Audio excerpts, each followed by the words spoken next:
sama ada Pak Surya, ada Kak Billy, dan juga ada Bu Christine. Ya, sebelum kita memulai, mari kita doa yang dipimpin oleh Bu Christine. Sebelum kita masuki percakapan kita, pembicaraan kita akan awali dengan berdoa. Tuhan Allah Bapa kami, sungguh kami mengucap syukur dan terima kasih atas waktu dan kesempatan yang Tuhan berikan bagi kami untuk yang dapat boleh bersama-sama belajar akan firman Tuhan, bersama-sama untuk dapat boleh memahami akan apa yang Tuhan ajarkan bagi kami, dan sehingga kami dapat boleh bersama-sama dengan anak-anak kami, remaja, teman-teman kami, Kuretama, dapat menerapkan dalam kehidupan kami.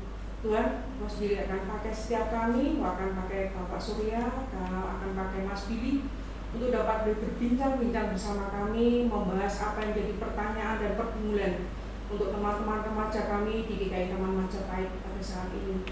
Biar Kau sendiri Bapak yang akan pimpin dari awal, tangan hingga akhirnya, dan mampukan setiap kami untuk yang dapat memahaminya.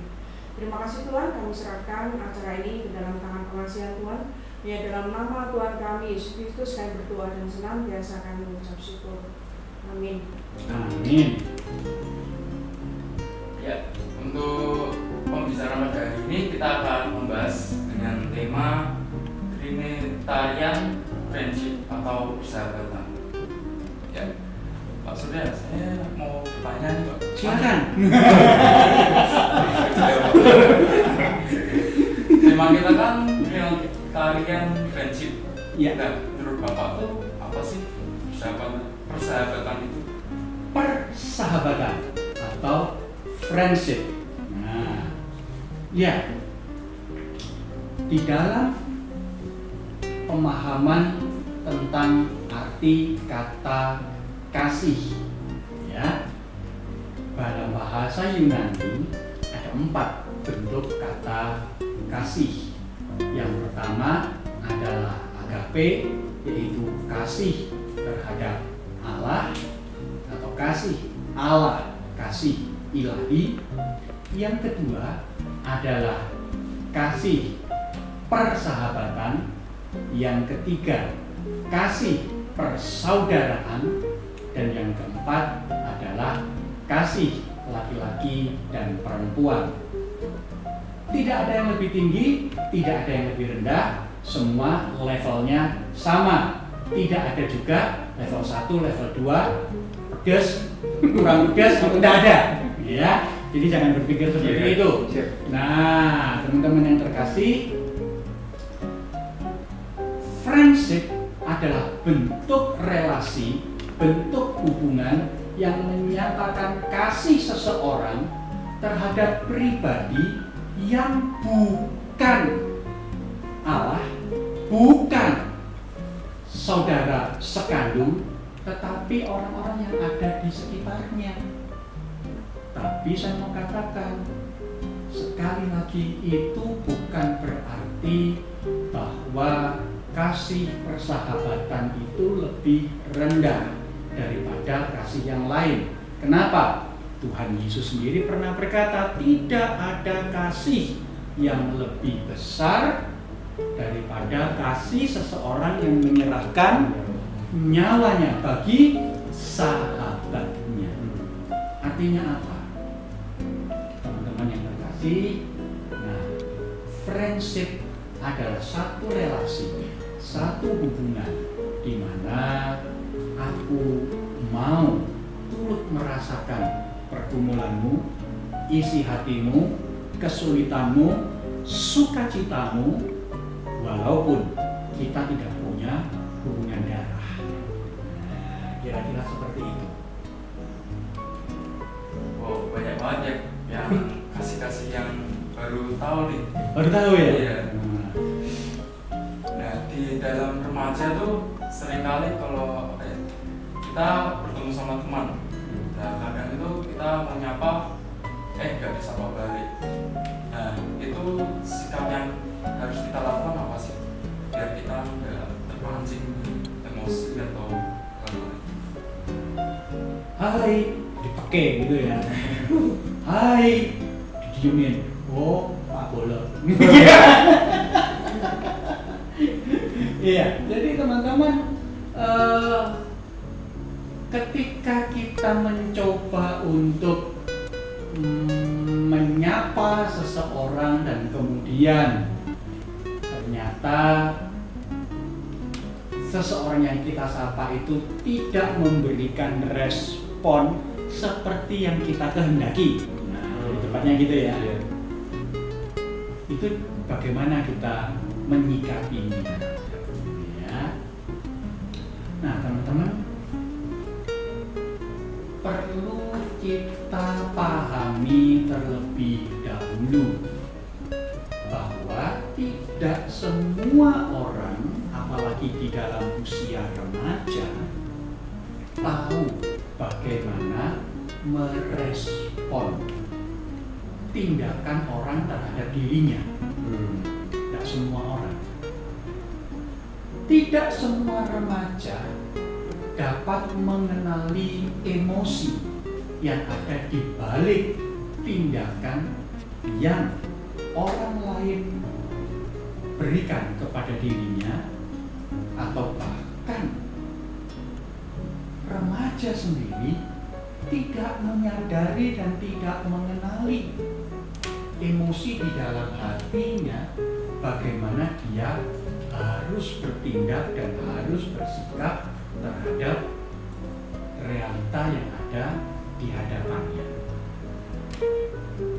Ketidaktahuan, ketidakpahaman itu yang seringkali kemudian membuat terjadinya miscommunication. Sehingga, nah itu dia, disapa, harapannya disapa balik, tapi yang terjadi didiamkan atau bahkan ditinggal pergi, sehingga respon yang diberikan tidak sesuai dengan yang diharapkan. Oh, saya pernah loh itu ketika saya remaja, ketika saya remaja biasa kalau cowok-cowok di sekolah ya, jam istirahat pergi ke toilet, gitu. Lalu kemudian setelah meringankan tubuh, pakai ilmu ginkang, gitu, untuk meringankan tubuh, gitu. Cuci tangan, Bang. Nah, sebenarnya biasa aja. Setelah cuci tangan, ciprat-cipratan sama teman. Itu biasa sekali. Diciprat, harapannya diciprati lagi. Sehingga yang terjadi kakak cekiki, guyu-guyu. Saya enggak. Saya cuci tangan, ada teman lewat, tak ciprati, seret. Bukannya dia ngambil air dan nyiprati saya lagi, tapi kemudian dia berhenti, dia bentak saya, dia marah besar, dan saya hanya ketenggelam. Biasanya kue rak ngene yo. Biasanya kamu ndak begitu kok. Kok sekarang gitu? Dia sendiri juga kemudian diam. Iya ya, kok biasanya perhati balik ya. Tapi kok tadi aku marah kenapa? Nah, jadi teman-teman, kadang atau bahkan sering kali yang terjadi adalah seseorang tidak memahami emosi di balik tindakan yang ia terima atau ia lakukan terhadap temannya, sehingga respon yang didapati juga tidak sesuai dengan apa yang diharapkan. Nah, kira-kira gitu. Mungkin suasana hatinya saat itu kita tidak tahu. Betul. Mungkin waktu santai kita bisa ikuti apa jadi candaan, tapi kalau Betul. waktu mungkin ada Panas. masalah ada gitu yang lain ya. Saya nggak tahu dia habis ulangan fisika dapat berapa, saya nggak tahu. Iya, ini loh Pak Surya. Untuk apa? Kalau saya mengamati yang anak remaja, khususnya kuliah taman itu. Tapi memang mungkin di usia remaja itu kan terjadi kayak sistem kayak klik gitu ya, berkelompok. Ya. Ya, mungkin itu biasanya sering terjadinya itu tuh satu angkatan. Ya terus satu angkatan ini mereka kumpul ini yang angkatan baru tuh rasanya kok cici bukan kelompokku, sering kan seperti itu ya.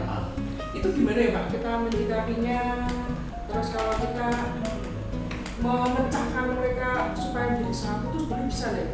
Oke. Jadi manusia, masih manusia ya? Kayaknya masih gitu kan. Kayaknya bahaya ini, kayaknya bahaya kan? Yang meragukan. Nah, yang namanya manusia itu memang tidak bisa disamakan dengan apel. Karena remaja juga manusia, nggak ada lagu remaja juga apel, itu nggak ada. Kalau apel ya kita beli di pusat perbelanjaan atau di pasar itu bawa satu kresek apel dimasukkan maklum gitu, masuk di satu kresek, masuk di satu plastik, nggak akan protes. Nggak akan protes karena apa? Karena dia apel. Tapi kalau manusia enggak, manusia itu beda. Manusia itu punya yang namanya feeling, punya apa? Perasaan cocok nggak cocok, gitu. Nah, kalau yang ditanyakan adalah masalah generasi, katakanlah generasi tahun berapa dengan generasi tahun berapa, yang satu lebih muda dibanding generasi sebelumnya, sebenarnya tidak apa-apa.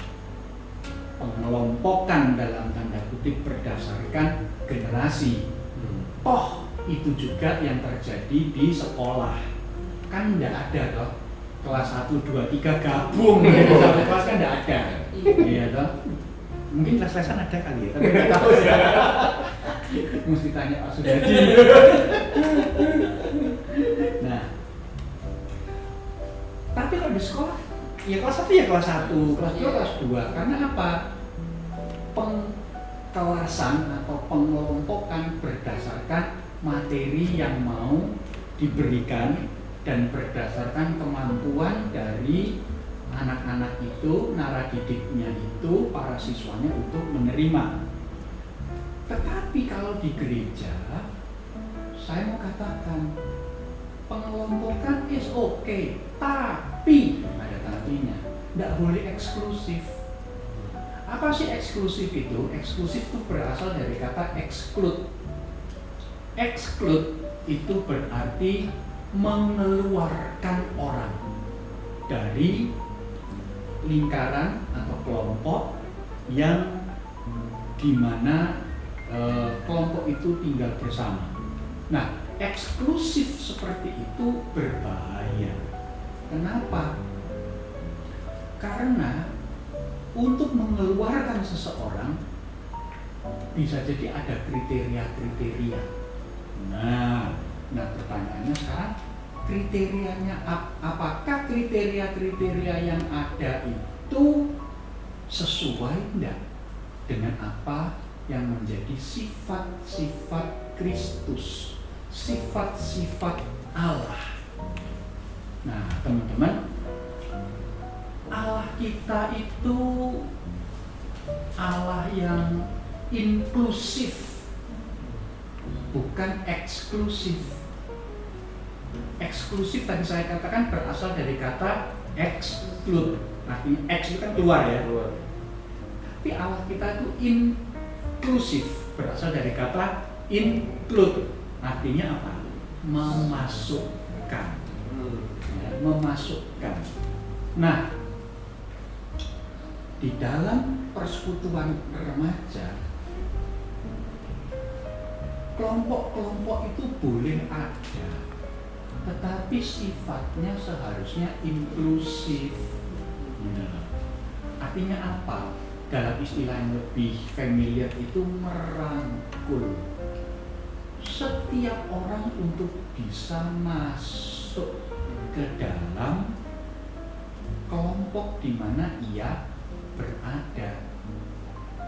Dan oleh karena itu batasan-batasan yang ada, batasan-batasan atau kriteria-kriteria yang diberikan seharusnya tidak menjadi penghalang seseorang untuk masuk, tetapi justru menjadi apa istilahnya, penanda apakah seseorang itu punya kelebihan ini dan kekurangan itu, dan itu membuat kelompok ini tahu bagaimana bersikap terhadap orang itu, remaja itu, gitu.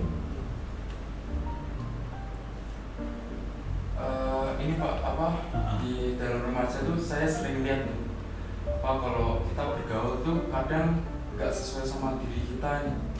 Misalnya bergaul karena kita harus bergaul sama mereka misalnya orangnya cool, jadi kita harus ikut jadi cool, padahal kita sebenarnya enggak gitu. Jadi kita kayak menutupi diri kita, kayak pakai topeng gitu loh. Nah, itu persahabatan kayak gitu benar atau enggak sih Pak? Nah, kalau menurut Bapak persahabatan yang benar itu seperti apa? Oke.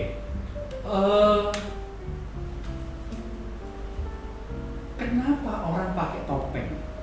Itu dulu pertanyaannya.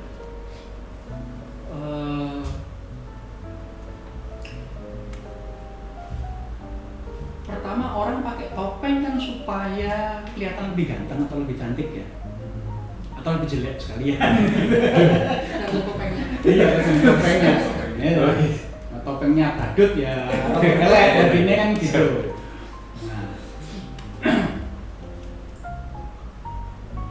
Pada intinya orang pakai topeng itu kan supaya dia diterima, pengen diterima, makanya dia pakai topeng. Nah, entah diterima karena ketampanannya, entah diterima karena kecantikannya, entah diterima karena kekoplaannya, kelucuannya. Nah, tapi sebenarnya itu nggak sehat. Kenapa? Itu membebani hatinya dan itu membebani hidupnya. Dia tidak menjadi dirinya sendiri.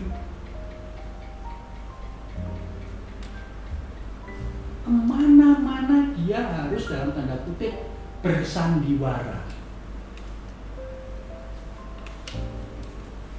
Demi diterima oleh orang lain, demi bisa menerima penghargaan, apresiasi dari orang lain, dia istilahnya itu mencitrakan diri begini dan begitu. Pertama nggak sehat, kedua berat. Kalau buat aku ngapain gitu, buat apa seperti itu? Banyak hal yang bisa kalian remaja lakukan tanpa harus membuang energi dengan mengenakan topeng. Sehingga saya ingat lagu yang pernah dinyanyikan oleh Ariel, "Buka dulu topengmu." Ya. Buka aja topengnya. Biarkan orang melihat wajah aslimu. Atau lagu yang dinyanyikan oleh Justin Timberlake,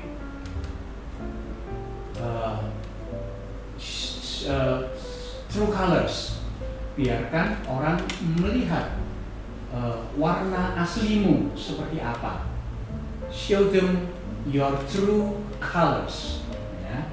Tunjukkan warna aslimu itu seperti apa. Itu akan membuat orang merasa bahwa kamu hidup apa adanya, kamu hidup tanpa tedeng aling-aling, dan kamu juga bisa dilihat, ya itulah kamu. Sehingga kalau orang mau menerima kamu, ya orang terima kamu apa adanya. Kalaupun orang mau menolak kamu, ya silakan. Kamu tolak aku, ya silakan. Aku harga diriku tidak jatuh karena penolakanmu. Tapi ya saya mau katakan, buat remaja itu berat karena memang remaja itu salah satu yang terutama adalah bagaimana dia bisa diterima oleh teman-temannya. Itu berat. Nah, cuman nanti nggak usah sekarang, nanti ya 40 tahun lagi, wah selamat mati. 40 tahun lagi ya. Nanti ya, kalau ketika kamu sudah dewasa, be yourself lah, jadilah dirimu sendiri, jangan takut ditolak orang. Kenapa? Tuhan Yesus sudah ditolak, iya kan? Tuhan Yesus juga tidak diterima. Yesus, apa Yesus ada palsuan? Enggak ada. Yesus asli, apa adanya. Tidak suka ya dia ngomong tidak suka, dia ngomong suka ya dia ngomong suka. Orang menolak dia, bahkan bukan hanya menolak, teriak-teriak salibkan dia. Dan betul Yesus akhirnya disalib. Ya. Minggu yang lalu kan kita membahas dengan Pak Surya Mas Budi itu kan tentang Trinitas dengan perbedaannya. Ya, Trinitas dalam perbedaan. Ya. Kalau saatnya kan kita tadi membahas tentang Trinitas dengan persahabatan. Iya. Nah itu masuk nggak sih Pak untuk tema seperti itu sebelum anak-anak kita bingung ya Trinitas dengan Apa hubungannya? Sokongan di. Kalau kemarin berbeda, maksudnya jadi persahabatan. Kalau kemarin perbedaan ini ada persahabatan. Oke. Jadi teman-teman, ketika kita bicara persahabatan, apa sih prinsip dasar persahabatan? Saling melengkapi itu berarti antara aku dan kau suka dan bukan. Itu iklan produk. Ya. Aku dan kau berbeda. Itu dulu. Itu namanya persahabatan. Tidak selalu persahabatan atau bahkan jarang sekali persahabatan yang tulus, murni. Itu berangkat dari kesamaan cara. Jangankan persahabatan, suami istri aja papa mamamu lihat sama enggak? Enggak, beda. Ini contohnya. Kalau melihat ini Bu Kristina dan Pak Dani pasti berbeda. Tapi mau lebih jelasnya tanya sama aku. Iya, tanya sama Kesia. Teman-teman, dua pribadi yang berbeda, tapi bisa jadi suami istri, sahabat, bahkan pasangan hidup sehidup semati. Nah, bahkan firman Allah mengatakan yang sudah dipersatukan Tuhan nggak boleh menceraikan manusia, ya kan? Persahabatan juga seperti itu, bukan berangkat dari kesamaan, tapi berangkat dari perbedaan bahwa aku bisa menerima kamu yang punya kelebihan, kekurangan, ya, kelebihan berat badan dan kekurangan kurus, gitu. Saling memberi Pak ya. Iya. Yang kelebihan memberi yang kurang. Nah, kira-kira. Nah, teman-teman, itu. Nah, ketika kita berbicara tentang Trinitas, kemudian minggu lalu kita belajar tentang perbedaan Bapa, Anak, Roh Kudus berbeda satu dengan yang lain. Teman-teman, ada satu prinsip di dalam pemahaman tentang Trinitas, yaitu bahwa dari kekal sampai kekal, ketiga pribadi Allah Trinitas, Bapa, Anak, dan Roh Kudus, meskipun mereka berbeda, mereka satu di dalam persekutuan. Persekutuan Allah Trinitas menjadi model, menjadi prinsip dasar bagaimana manusia, khususnya gereja Tuhan, kamu sebagai remaja-remaja Kristen membangun persahabatan. Itu sebabnya kalau teman-teman perhatikan statement, pernyataan, formulasi yang diungkapkan oleh Rasul Paulus di dalam surat-suratnya, biasanya Rasul Paulus berkata apa? Kasih Allah Bapa, kasih karunia Tuhan Yesus Kristus, dan persekutuan Roh Kudus menyertai kamu dari sekarang sampai selama-lamanya. Istilah persekutuan Roh Kudus itu jangan ditambah-tambahi dengan persekutuan dengan Roh Kudus, enggak.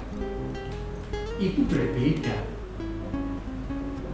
Persekutuan Roh Kudus berarti bahwa persekutuan kita sebagai remaja-remaja Kristen, persekutuan kita sebagai gereja Tuhan ada di dalam pimpinan dan bimbingan Roh Kudus.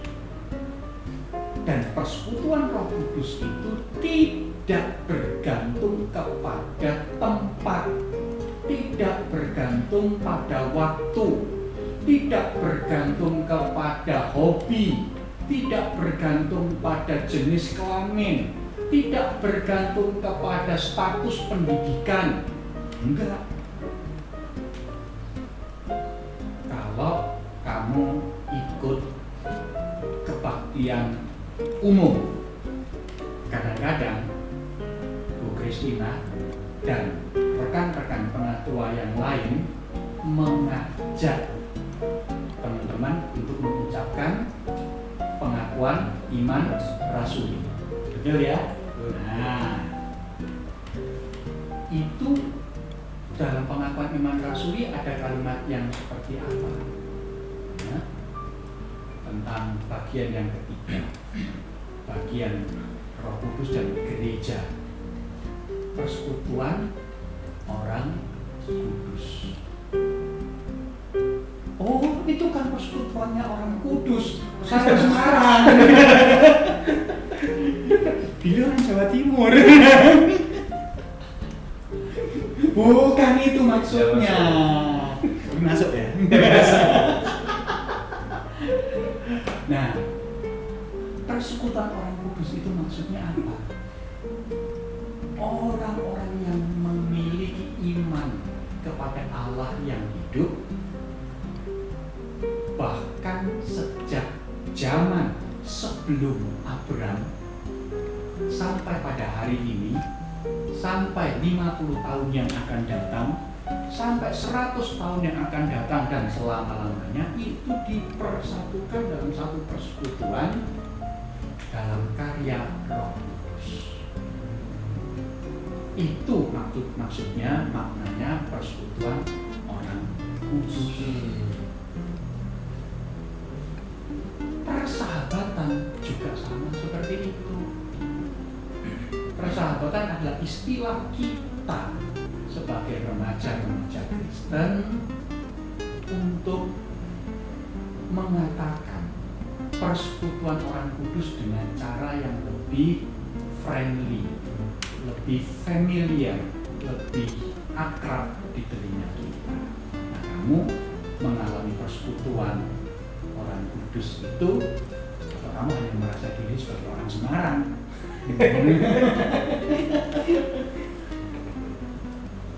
Kira-kira gitu.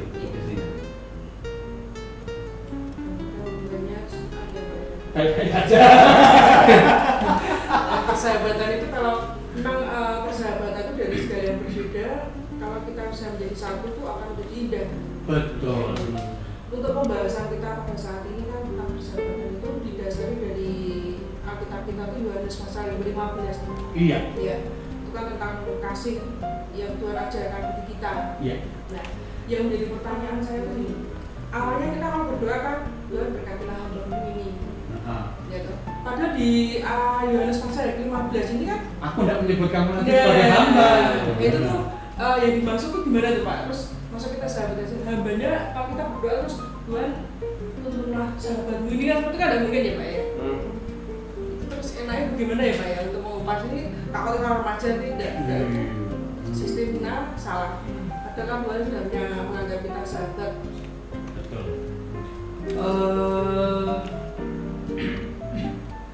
Kalau saya pribadi membedakan antara status dan fungsi. Iya. Nah, ya, status dan fungsi. Teman-teman, bagaimanapun juga kita menyapa Yesus sebagai Tuhan dan Juru Selamat kita, betul ya? Amin ya. Nah, tahu nggak sih arti kata Tuhan itu apa?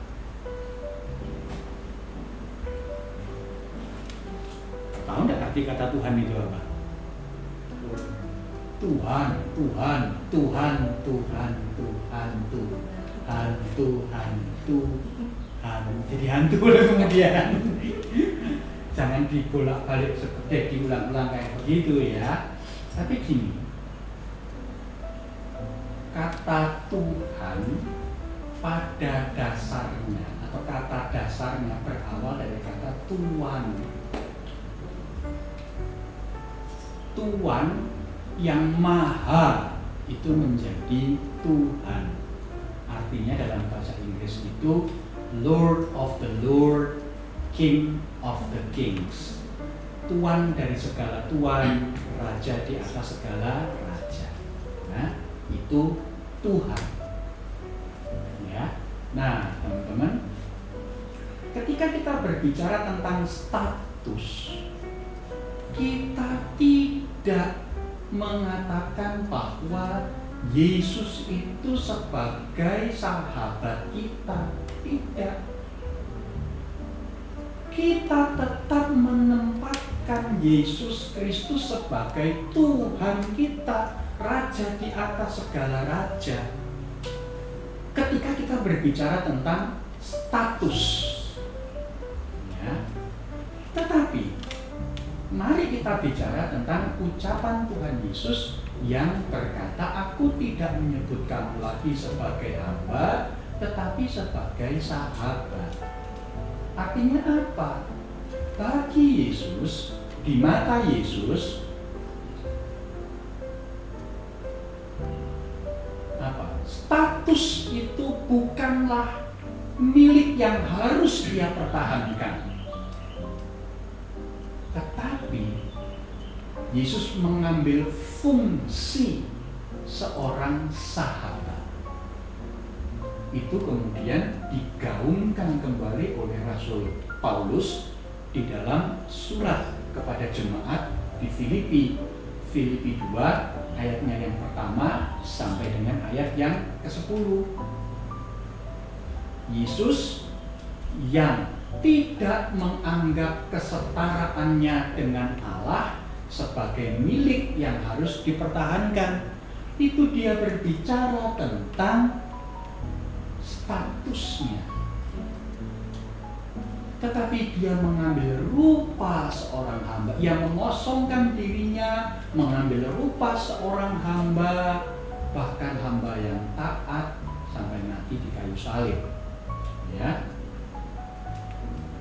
Apa yang dikerjakan, dilakukan oleh Tuhan Yesus ini mewujudkan apa yang ia ucapkan. Aku menyapa kamu sebagai sahabat. Dan oleh karena itu ada kalimat selanjutnya, tidak ada kasih yang lebih besar daripada kasih seseorang yang menyerahkan nyawanya bagi sahabat-sahabatnya. Itu yang kemudian Yesus mau katakan tentang fungsinya. Jadi teman-teman, perlu kita bedakan antara status dan fungsi.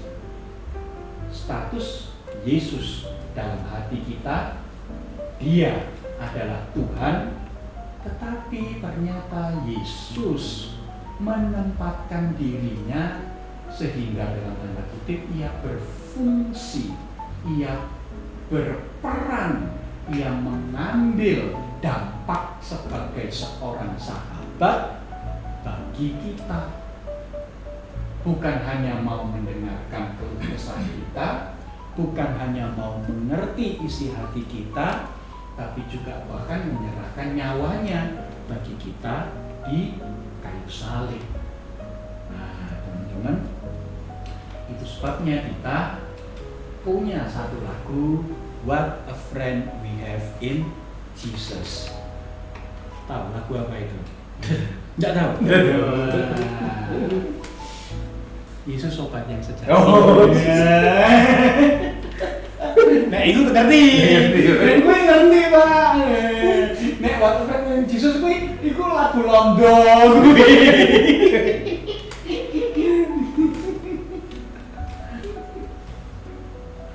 Kira-kira gitu. Ya ini mungkin para remaja itu masih bingung nih. Apa? Pegangan. Persahabatan kan Tuhan Yesus pernah bilang apa? Persahabatan yang sejati itu hingga rela untuk mengorbankan nyawanya. Menyerahkan nyawanya. Menyerahkan nyawanya. Nah, para remaja mungkin masih bingung gimana sih cara kita memberikan kasih kita kepada sahabat kita meskipun dengan hal yang praktis. Oke. Atau dengan kata lain pertanyaannya gini ya. Apa aku kudu mati loh? Gitu. Apa aku harus sampai mati? Kalau diperlukan. Kalau diperlukan, itu kan artinya selalu ada tulisan kecil di bawah S dan K berlaku. Nah, jadi teman-teman gini. Kadang-kadang ketika kita menjalin persahabatan dengan seseorang, yang mau saya tanyakan, motivasimu apa? Kamu berteman dengan si A, motivasimu apa? Kamu bersahabat dengan si B, motivasimu apa? Isi hatimu yang terdalam apa? Saya nih sudah sering kali mendampingi remaja, mengamati perilaku remaja, termasuk remaji. Kalau remaja kan dia, kalau remaji itu yang minggu lalu 2 remaji kacamataan itu loh, ya toh. Nah, teman-teman, apa yang seringkali dilakukan remaji, terutama di drakor, di drama Korea, bukan selalu deh, sering kali ada satu yang kelihatan seperti princess, cantik, wajahnya wah itu berbinar-binar, lalu kemudian pakai pita sana sini gitu ya, kayak Harley Quinn. Mateni. Ya. Nah, princess lah. Kebanyakan nonton Walt Disney. Semua princess ditonton sehingga tampil cantik. Tubuhnya itu seperti kijang, mobil kijang, full press body. Gitu. Ya dah. Lalu kemudian di sekelilingnya 2-3 cewek yang lain temannya itu tidak karu-karuan. Ada yang satu overweight, ada yang satu minimalis, semampai, semeter tak sampai, lalu kemudian ada lagi yang secara keuangan mungkin tidak mapan. Dan princess ini sukanya nyuruh-nyuruh. Kalau berlagak gitu ya, wah, nggak boleh kan saya gagal. Tapi wah suka nyuruh ini nyuruh itu, beliin aku es teh, beliin aku minuman bersoda, itu popcorn, beliin ini, wah yang 3-4 yang ada di sekelilingnya itu, wah langsung ngerjakan ini ngerjakan itu. Saya mau tanya, itu bentuk persahabatan apa bukan? Saya katakan enggak. Itu namanya relasi kuasa. Itu bukan persahabatan.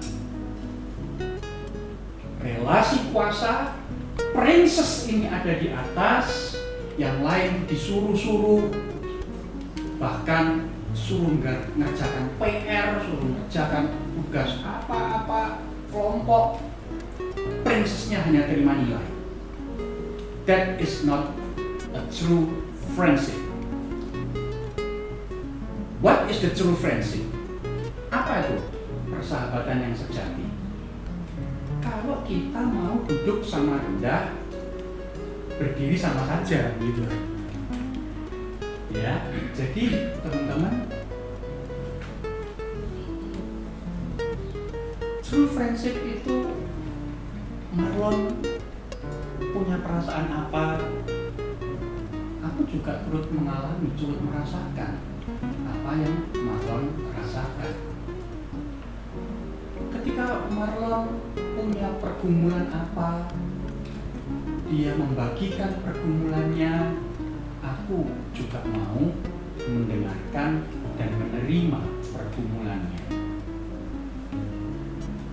Ketika Marlon punya cita-cita, punya kerinduan, Mas Billy mendukung, menopang, berkata, aku akan selalu berada di pihakmu. Itu sahabat. Right or wrong, you are my friend. You are still my friend.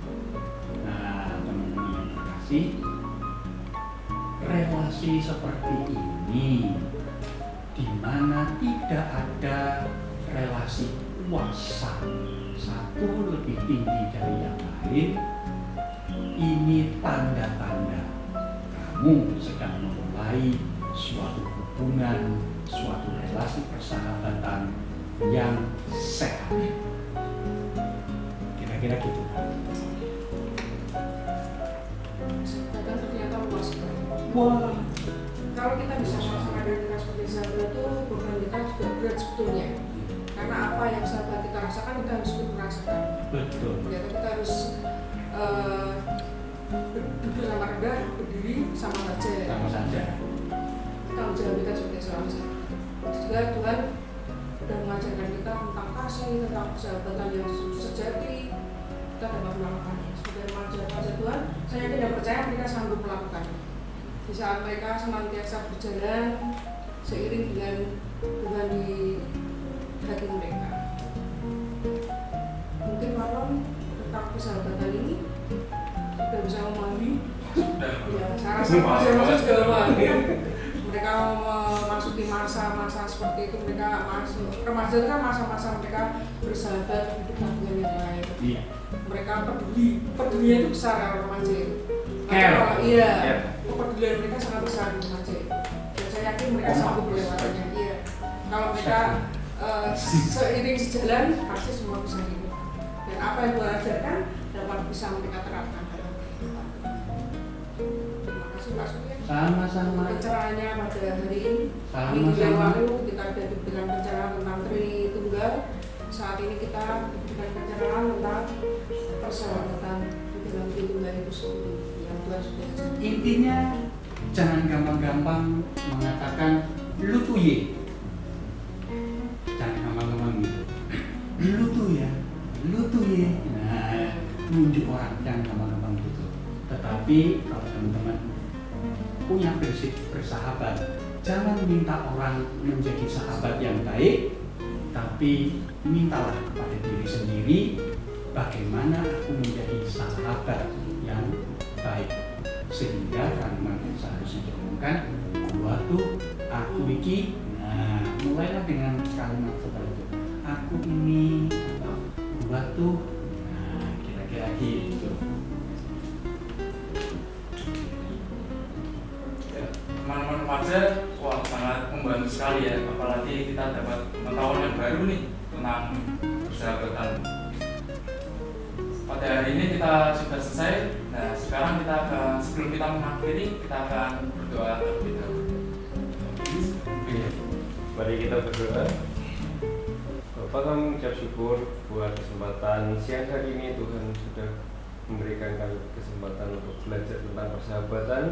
Kiranya Tuhan Yesus memberikan kami pengajaran yang baik melalui firman-Mu, dan Roh Kudus membimbing kami setiap saat agar mengingatkan kami selalu bagaimana kami harus bersahabat dengan orang-orang di sekitar kami, mengasihi orang-orang di sekitar kami seperti yang Tuhan Yesus sudah ajarkan melalui firman-Nya. Terima kasih Tuhan, kami mengucap syukur buat Pak Surya yang sudah memberikan kami pencerahan. Kiranya Tuhan berkati dalam kehidupannya sepanjang hari. Terima kasih Tuhan, kami alaskan semuanya dengan penuh ucapan syukur dalam nama Tuhan Yesus Kristus. Amin. Amin. Sampai jumpa lagi teman-teman. Oke, teman-teman, see you. Tuhan berkati ya. Ibadah-ibadah kita selanjutnya. Tuhan selalu memberkati kita semuanya.